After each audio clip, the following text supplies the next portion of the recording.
ఐగుప్తులో ఉన్నప్పుడు ఇశ్రాయేలు మీద వీళ్ళు దాసులు, బానిసలు అనే ముద్ర ఎలా ఉండేదో, లోకమనే ఐగుప్తులో నేను బ్రతికేటప్పుడు, మీరు బ్రతికేటప్పుడు మన పరిస్థితులను బట్టి లోకం కొన్ని ముద్రలు వేసింది.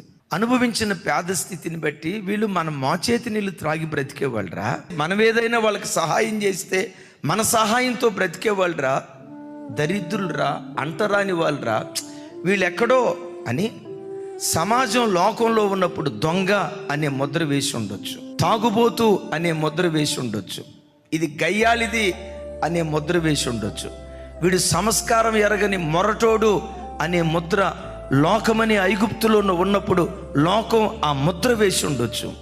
ఈ దేవుడు ఎవరో తెలుసా? ఆ ముద్రలన్నిటినీ చెరిపి కొత్త పేరుతో నేను పిలవటానికి దేవుడు శక్తి కలిగినటువంటి వాడై ఉన్నాడు. ఈ వాక్యం వింటున్న నా తల్లి, నా ప్రియ తండ్రి, లోకంలో ఏ ముద్ర ప్రజలు నీ మీద వేశారు, ఎలాంటి ముద్రలు భరిస్తూ తాగుబోతోడని లోకమంతా నిందిస్తుందయ్యా. కుటుంబాన్ని కట్టుకోలేకపోయాడు వీడు, పిల్లల్ని పెంచుకోవటం వీడికి చేతగాలేదని లోకం ఒక ముద్రేసి మానసికంగా నన్ను కృంగదీస్తుందయ్యా. ఓ చెడ్డ ముద్ర సమాజం నా మీద వేసింది. ఏం చేయాలి నేను?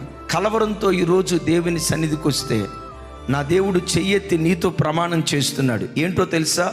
నేడు నీ దేవుడైన యెహోవా ఐగుప్తు అనే లోకం ఏ ముద్ర నీ మీద వేసిందో ఆ ముద్రను దొర్లించేటట్లుగా దేవుడు కార్యం చేయబోతూ ఉన్నాడు.